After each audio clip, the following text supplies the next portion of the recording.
So hoy es el primer domingo de Adviento. Today is the first Sunday of Advent. This may be something new for you. We've been doing this for the last 4 years here. So es nuestra cuarto temporada que hemos hecho esta reflexión Adviento. So quiero recordarnos qué es Adviento y después vamos a tener un estudio. Amén.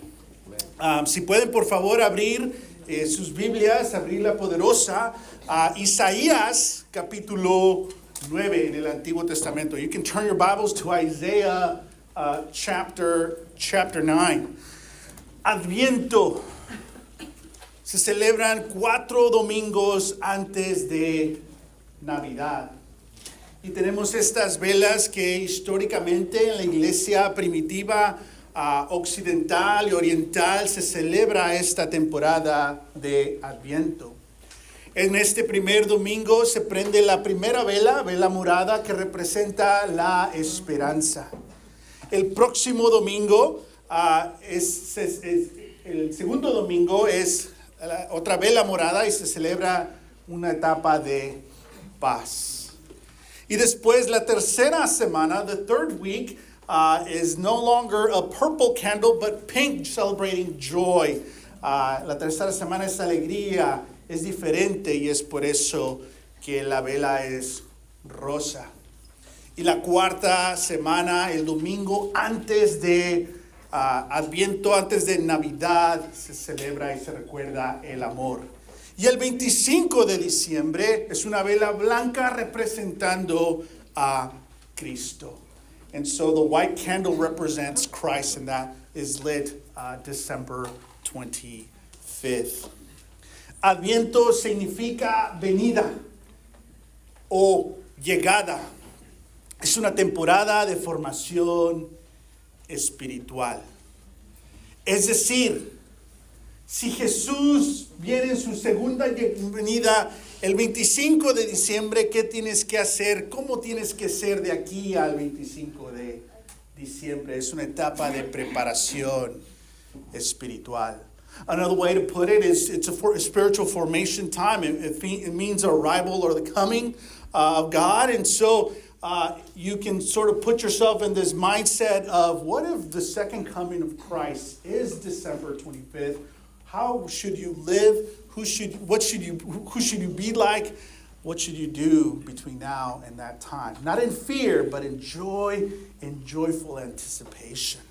Adviento tiene 3 dimensiones inseparables. Cristo nació en Belén, llegó. La encarnación de Dios como ser humano. La segunda dimensión es de que Cristo está. Dios es un Dios vivo, presente y activo. No se fue, está. Y la tercera dimensión es de que al mismo tiempo Cristo vendrá. Pero no puedes separar estas 3. Porque si dices Cristo llegó, es decir que ya no está, se fue. O si dices solo está, pero no anticipas que cuando Cristo venga, concluya su misión. O si solamente te enfocas en Cristo va a venir, te olvidas de que Dios es vivo, presente y activo. Y luego te la crees de héroe, que tienes que salvar el mundo y después de 10 años te sientes burnout. ¿No? Entonces las 3 dimensiones son inseparables. Christ arrived, is here, and is coming. Muy bien. So, cada año tenemos un diferente tema de Adviento. Si recuerdas, hace un año celebramos las mujeres de Adviento. Y leímos Mateo capítulo 1, donde el linaje de Jesús nombra a estas mujeres. Y cada una de ellas nos compartió la narrativa bíblica, una historia de mujeres de fe que vivieron contextos súper complicados y a pesar de eso están en el linaje de Cristo. Y no las vimos como estos estigmas de sus errores, al contrario, vimos el valor que Dios les da como seres como mujeres fieles a Dios. Y para mí fue uno de mis estudios favoritos de ese año. Amen. And so if you remember last year in Advent, we looked at the women of Advent from the lineage of Jesus, the genealogy of Jesus. They are mentioned in Matthew chapter 1.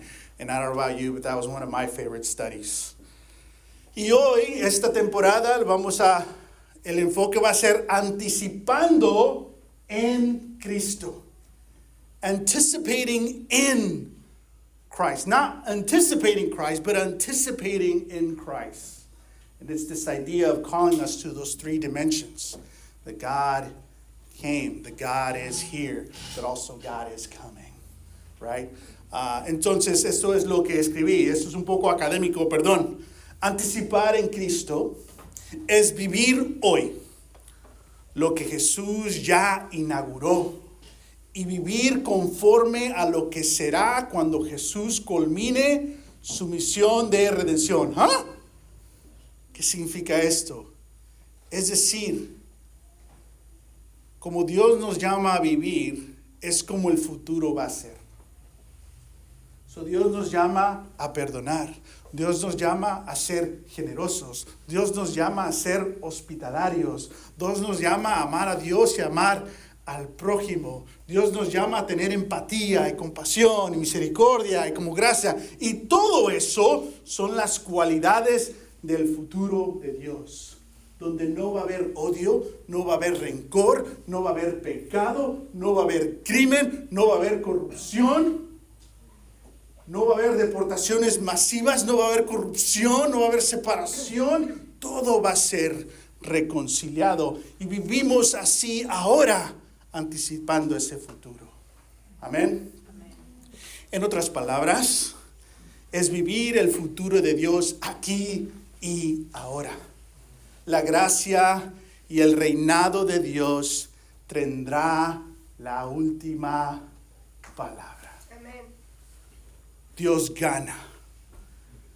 Y aunque vamos sufriendo y aguantando, y hay persecuciones, y todas tenemos pérdidas, y errores, y conflicto, y tensiones, y crisis globales, personales, emocionales, familiares, aún así Dios está aquí, ayudándonos, redimiendo a toda persona y toda situación. Y todas esas cosas, todas estas crisis no ganan, Dios gana. Pero tenemos que aguantar y perseverar, no solos, pero con el Dios que está con nosotros. Amén. Si me permiten, quiero compartir esto en inglés. To anticipate in Christ means to live today what Jesus has already inaugurated and to live in an alignment with what will be when Jesus completes his mission of redemption. In other words, we live God's future now as a witness that is what's going to win. Generosity, hospitality, love, compassion, abundance. There's enough for all in God's world, and that's how we should be and treat others and ourselves as well. In other words, it's to live God's future here and now. And by living from that future, we bear witness that God's love, grace, and reign will have the final word. Amen? Amen. Y con eso nos recordamos y lamentamos que nuestro hermano Adán Cáceres no está con nosotros físicamente. Y nos recordamos y le recordamos a Dana que la queremos y los queremos y estamos con ellos en todo este camino complicado. And so we take time in the space to acknowledge that our brother Adán was unlawfully removed, that injustice is no longer what's been televised. We have witnessed it as a community. We are living it now. And we commit our love and our support to Dana and to Adán in this entire journey. Amen? Amen. La anticipación en Cristo del profeta Isaías. Vamos a ver este profeta Isaías. Vamos a ver la esperanza y paz ¿Por qué esperanza y paz? Es que el próximo domingo es regional. So vamos a aprenderla de una vez. No vean, es real. So since we have a regional, we'll just light up these two. De hecho, mi esposa y yo, nuestra familia, vamos a estar el próximo sábado teniendo nuestra posada en nuestro centro de Hope en Tijuana con el equipo de liderazgo ahí. Y el domingo nos vamos a quedar y vamos a tener la oportunidad de predicar porque es la ofrenda especial para la iglesia de Tijuana, pero también anticipando esta oración que Adán pueda mudarse a Tijuana y estar más cerca de su familia y de su esposa. Entonces esa es nuestra próxima oración. So next Sunday we light up the candle of peace. Since we have a regional, we won't be here. My wife and I will be in Tijuana with our Hope Worldwide Tijuana team, but also we're going to stay Sunday and be able to connect there with the leadership and share God's word. But also our prayer is that Adán would be able to move from El Salvador to Tijuana to be closer to his wife and his family and friends. Amen? Amen. So Isaías, ustedes están en el Nuevo, you're in chapter 9, but let me give you some context for chapter 6. El año de la muerte del rey Usías. Vi al Señor sentado en un trono alto y excelso. Las orlas de su manto llenaban el templo. Si recuerdan, hace unas semanas estudiamos, cuando estamos haciendo nuestro estudio de cuevas, cómo el profeta Isaías entra al templo. Es un pasaje que lo hemos escuchado, nombrado, nos han inspirado muchísimas veces. Pero nos dimos un permiso de detenernos un poco y ver el contexto. ¿Qué es lo que está pasando? El rey Usías ha muerto. En veces nos enfocamos en la visión y el llamado, que es excelente y nos inspira, pero en veces no nos damos cuenta qué está pasando. Bueno, había un rey en Judá que reinó por 52 años.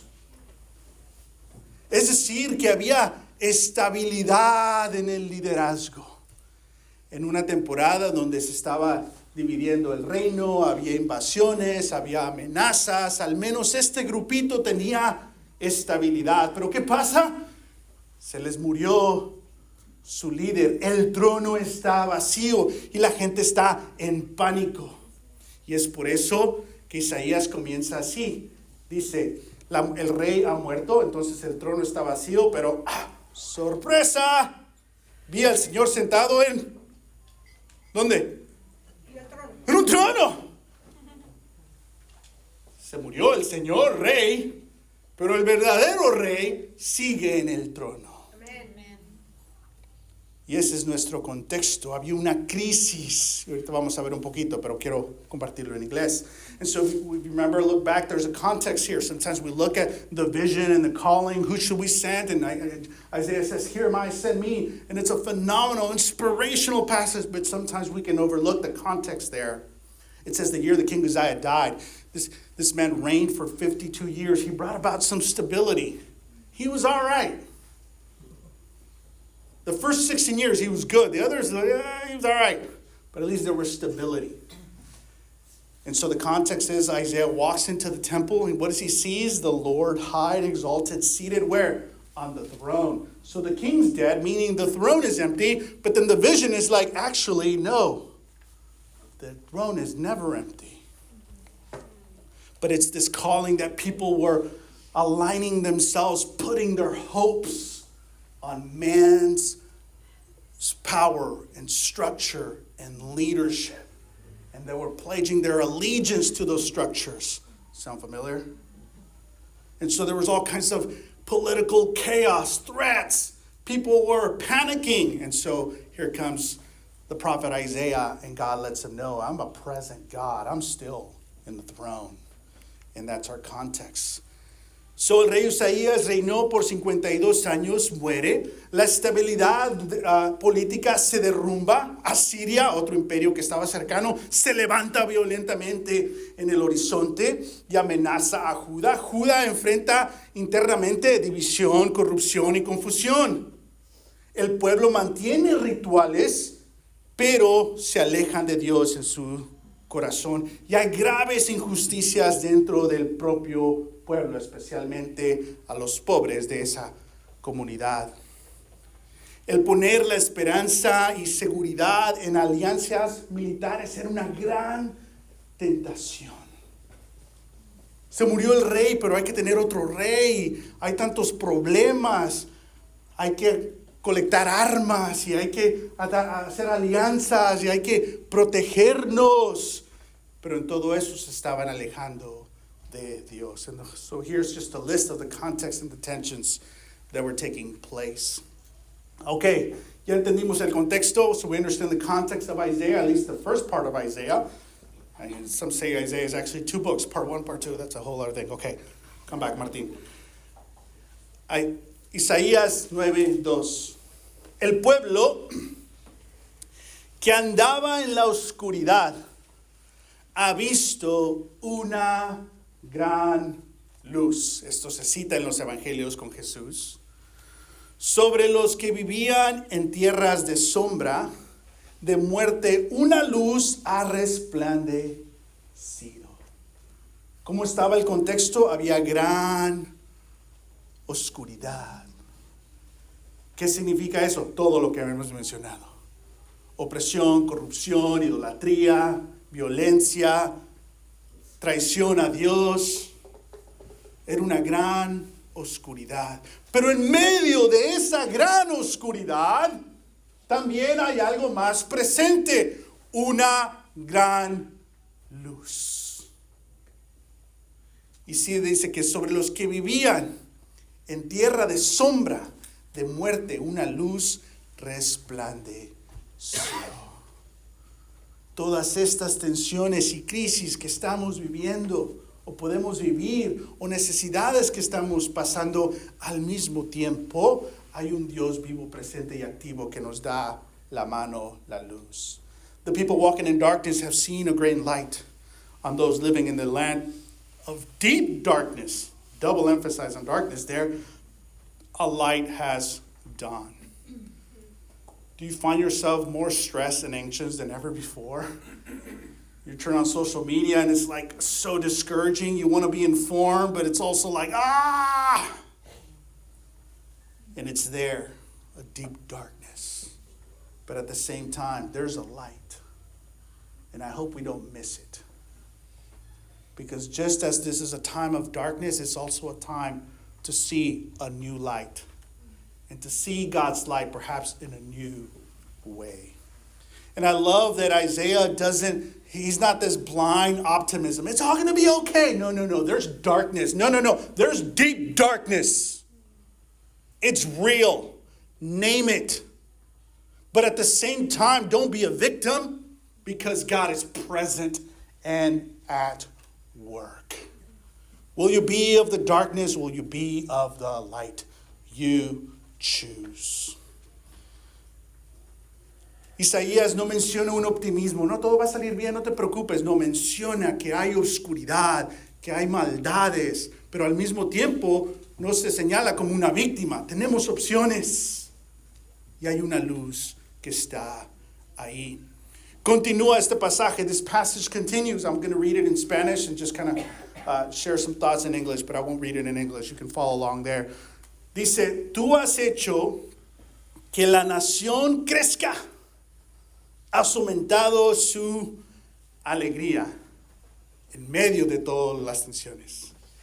Y se alegran ellos en tu presencia como cuando recogen la cosecha, como cuando reparten el botín, o como cuando de niño te daban tu domingo. Ciertamente tú has quebrado, como en la derrota de Madián, el yugo que los oprimía. La barra que pesaba sobre sus hombros, el bastón de mando que les subjugaba, todas las botas, fíjate lo que dice aquí, guerreras,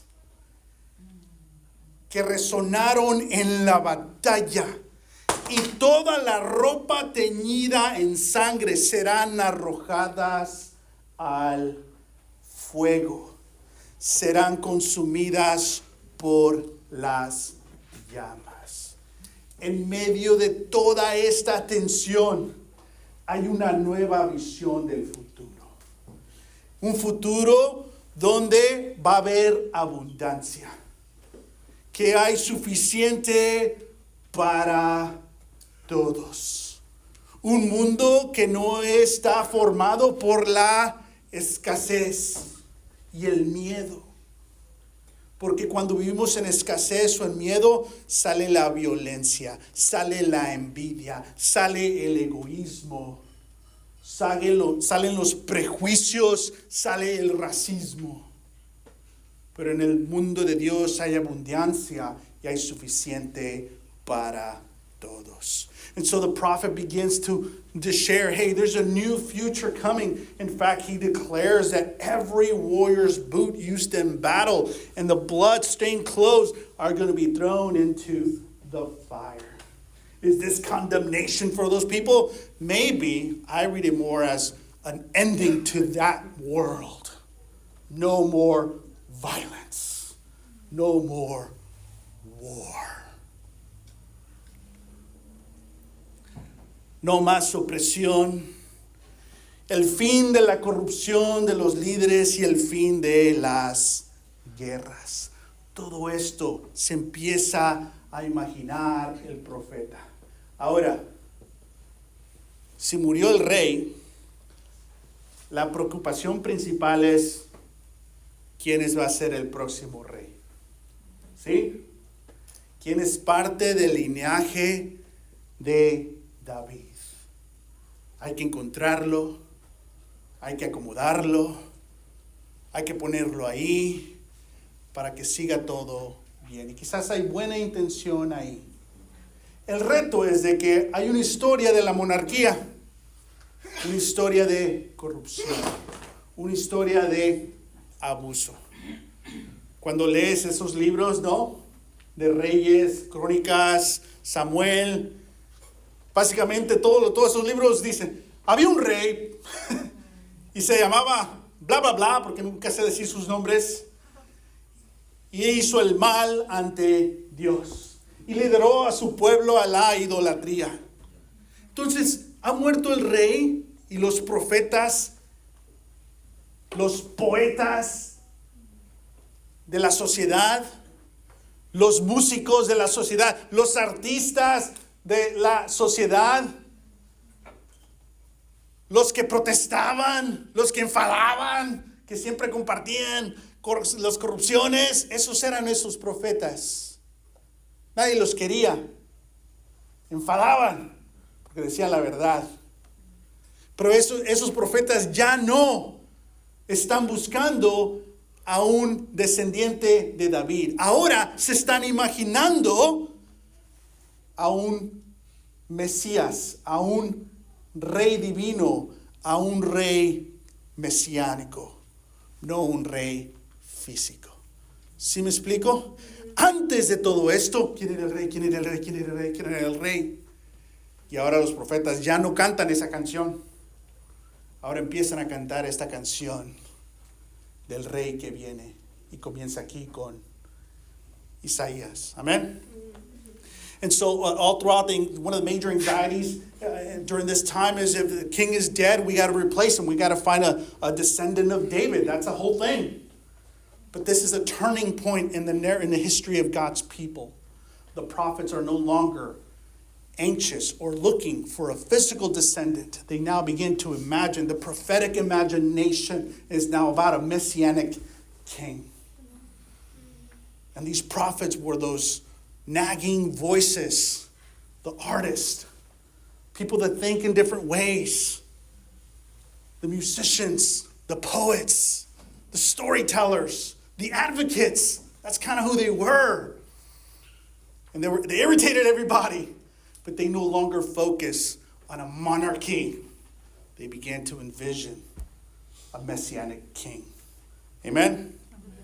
Y continúa and continues. All our junior high and high school are gone, but they missed it because it's Isaiah 9, verse 6 and 7.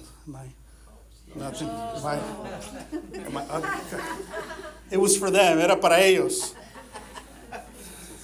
All right, let's try, come on. ¿Sí han escuchado esto de 6'7"? All right, hay que aclarar algo. Back in my day, it wasn't 6'7". En español, ¿qué decías? 2'3". ¿A poco no? 2'3". ¿Cómo andas? 2'3". ¿Cómo estuvo? 2'3". So, recognize game. I'm just kidding. Okay. Isaías 9. That was a big stretch. Huh? Okay. Continúa. Si no sabes de qué estamos hablando, ni te preocupes. Isaías 9, versículos 6 al 7, dice, ¿por qué nos ha nacido? ¿Quién? Un niño. ¿Quién? For to us a child is born? Okay, think about the context of all the tensions. Do you really need a child during this time? Piensa en todo el contexto que hemos trabajado ahorita, de las altas tensiones y corrupciones que hay. ¿En verdad necesitas un niño ahorita? Pero ¿qué se imagina el profeta? ¿Qué es la profecía aquí? Van a ser un niño. ¿Un niño en este momento? Dice, se nos ha concedido un hijo. La soberanía reposará sobre sus hombros y se le darán estos nombres. Consejero admirable. Dios fuerte. Padre, wow, eterno. Príncipe de la conquista. No, de paz. Se extenderá su soberanía y su paz. Y no tendrán fin. Gobernará sobre, ahí está, el trono de David y sobre su reino. Es decir, que es mejor que David. Para establecerlo y sostenerlo, para beneficiarnos, para tener el poder, para tener el control, para dominar a la religión. No. ¿Para qué? Sostenerlo con justicia y rectitud desde ahora y para siempre. Esto lo llevará a cabo el celo del Señor de los ejércitos. Qué imaginación, qué visión, qué contraste a lo que en verdad se necesitaba. Lo que se necesitaba era un militar, era un guerrero. Se necesitaba la fuerza, se necesitaba conquistar, defendernos, protegernos. Hacer que la gente haga caso, que se porte bien, imponer reglas y reyes. Y la visión, imaginación profética dice, ya vimos todo eso. Y no es de la voluntad de Dios. And so the prophet envisions, the prophetic imagination here, that turning point is no longer putting in place the same pattern. Everything that's described here is kind of the opposite of what you need during that tension. You needed a warrior. You needed a military. You needed rules. You needed a commanding officer. A child who's going to govern, who's going to reign, establishing and upholding justice and righteousness. Justice in the Hebrew meaning is not our Western modern way of justice. Our current model of justice is punishment. There's a form of that. But justice in the Hebrew scriptures, in the era of shalom, is this. This is what justice is. You provide for someone what they lack. That's just. Are we a just society? Are you a just people? Are we a just church. Entonces, justicia en el sentido hebreo tiene una definición un poco diferente al significado de justicia en el sentido moderno. En el sentido moderno, justicia tiene que ver, si haces algo más, tienes que pagar. Que no estamos diciendo que eso es malo, tiene espacio ahí, pero la definición bíblica de justicia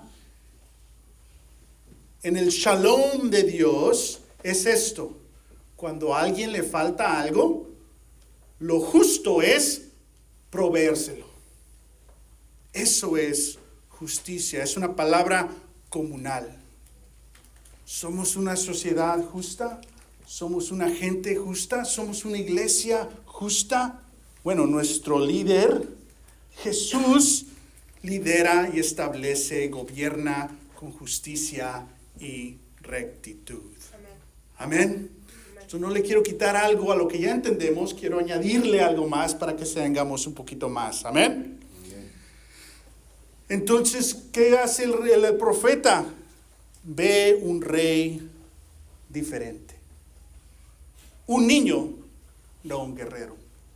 Un reinado de justicia, no de opresión. Un reino sostenido por paz, no por miedo. Amén, el miedo tiene poder. Si puedes manipular a la gente con miedo, te van a hacer caso. Pero Dios no es un Dios que manipula con miedo. Dios da paz. De hecho, por eso la gente se aprovecha de Dios. Porque dice, lo voy a tratar como me tratan en el trabajo, como crecí, voy a abusar de la gracia. Y en veces nosotros no extendemos gracia porque pensamos que la gente lo va a abusar. ¿Y qué hacemos? Nos hacemos más rígidos. Pero ese no es el camino de Dios. El camino de Dios es vulnerable. Y en veces la gente se va a aprovechar de tu generosidad, de tu gracia. Lo hemos visto en la iglesia. Vamos a extender gracia. Pero se van a aprovechar, claro que sí.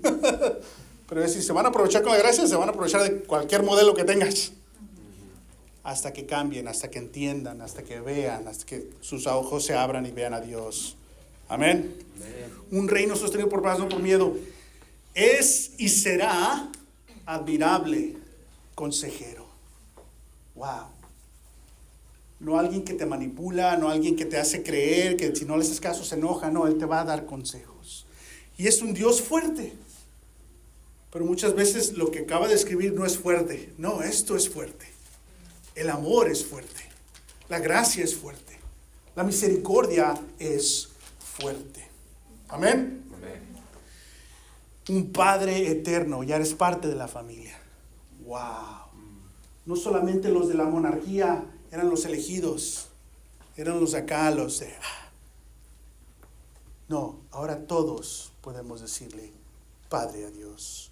Y es un príncipe de paz. Eternal Father, right? You're no longer part of the family if you're part of the monarchy. No, God can be your Father. All are part of His family.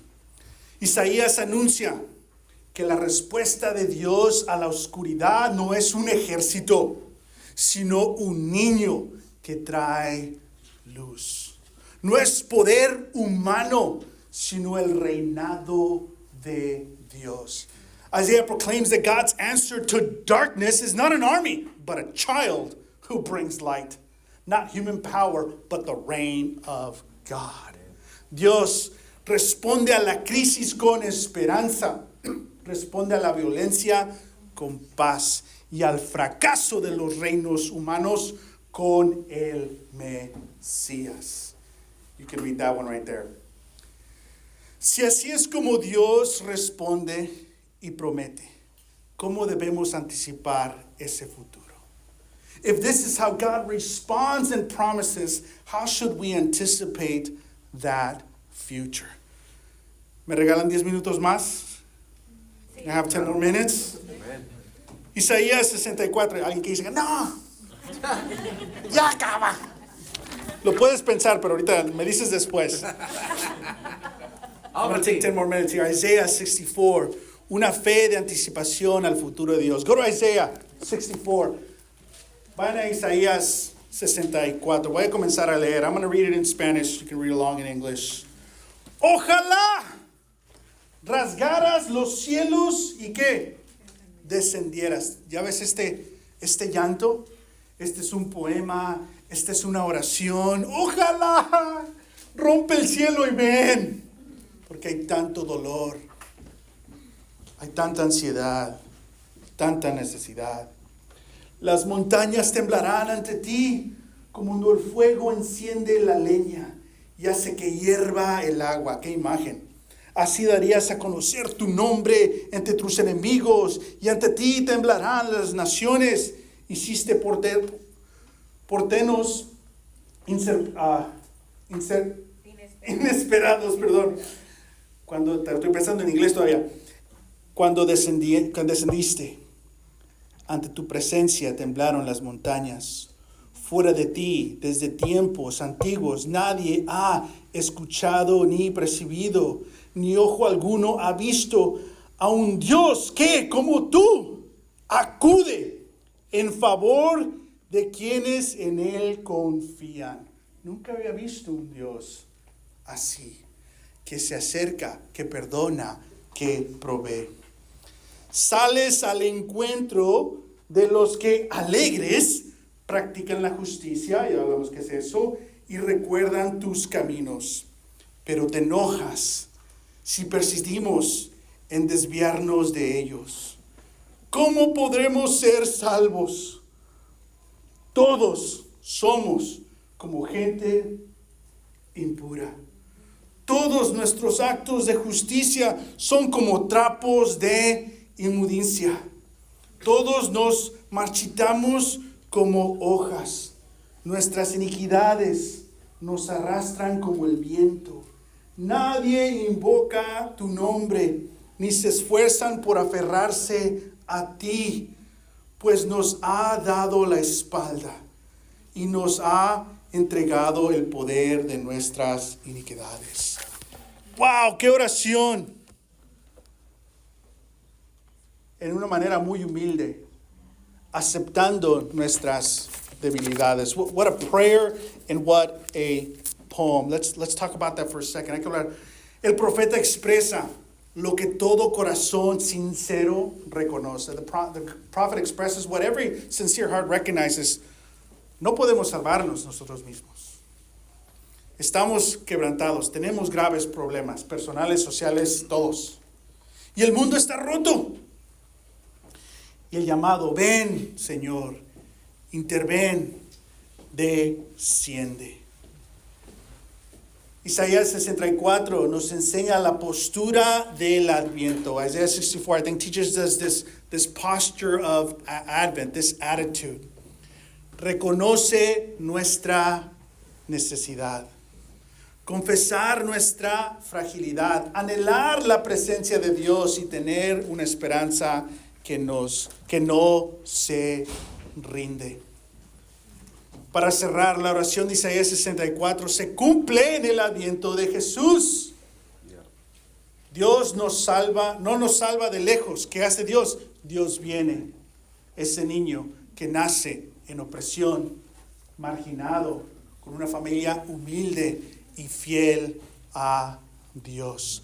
No nace en un trono de privilegio, nace en el barrio de la gente y de la comunidad. Dios viene a nosotros.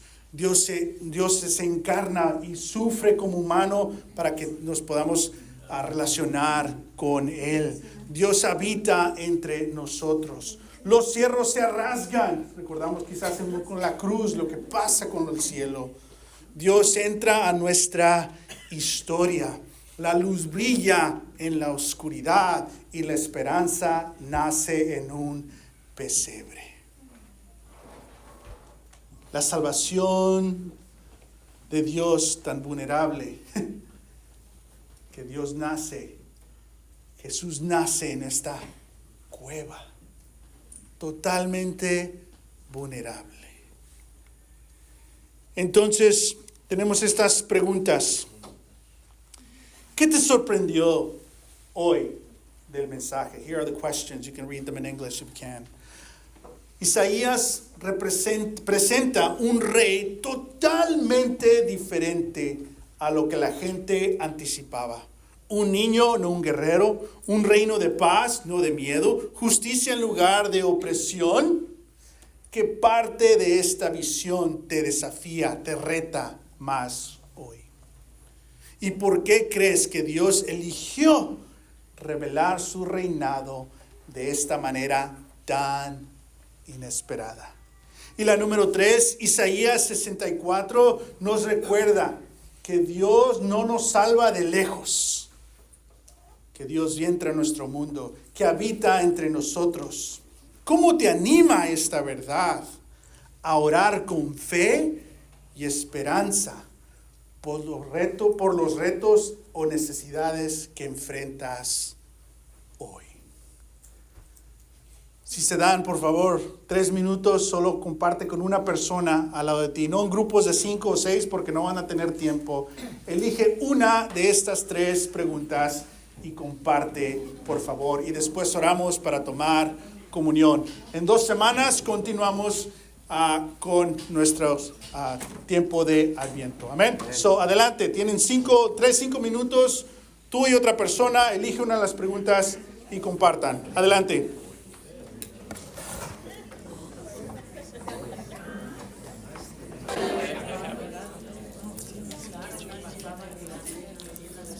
Vamos a concluir nuestro servicio con una oración y tomando comunión. Espero que la conversación continúe.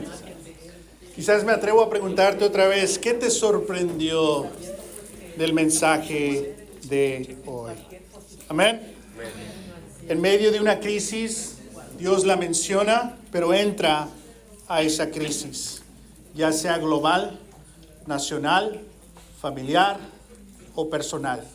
El Dios que no nos salva a lo lejos, pero entra a ese sufrimiento, nos acompaña y sana la situación y la persona. Este último pasaje que leímos es un poema o una oración que describe la incapacidad y debilidad humana, pero a pesar de todo eso, abre la puerta a una posibilidad divina. This last poem or prayer that we read, it shows the human incapacity, the weaknesses of human, and yet it shows the divine possibility. It names the crisis and the issues and the tensions and the needs. Doesn't water them down. It names them, but at the same time, God joins and enters them. The God who is with us. What we can say from the prophet Isaiah is that God alone will reshape the world. And God alone can reshape us. Lo que podemos decir en conclusión de estas profecías es de que Dios puede transformar y va a transformar al mundo. Y que Dios puede y quiere también transformarte a ti. Oremos. God, we are grateful for the first advent. We're grateful for the second advent of your presence, and we anticipate your second coming when you culminate and complete the reconciliation of all things. Until then, we pray that we can live faithfully and participate faithfully to your life and to your mission, that we can live your preferred future in the now. Help us to welcome you and to allow you to enter into our weaknesses, our struggles, our challenges. Dios, te damos gracias por estas 3 dimensiones del Adviento. Te damos gracias que viniste, que llegaste. Gracias que estás aquí. Y gracias por ese futuro preferible donde vas a culminar todo tu plan de redención. Ayúdanos en este momento, en esta vida, a poder participar fielmente en tu futuro, en tu vida, en tu futuro preferido, en tu vida y tu misión. Que lo que estamos viviendo ahora, los valores que nos has enseñado, los mandamientos que nos llamas, el llamado que nos haces, Es una manera de ser testigos, de decir, tú ganas, Dios. Transforma nuestro mundo, transforma nuestro ser. Te amamos. Nos da gran alegría y gran esperanza y gran paz el poder estar juntos esta mañana, poder ser sorprendidos por tu espíritu y tu palabra, ser animados en la confraternidad y acercarnos a tu mesa y tomar comunión. Te pedimos todo esto en Jesús. Amén. Amén.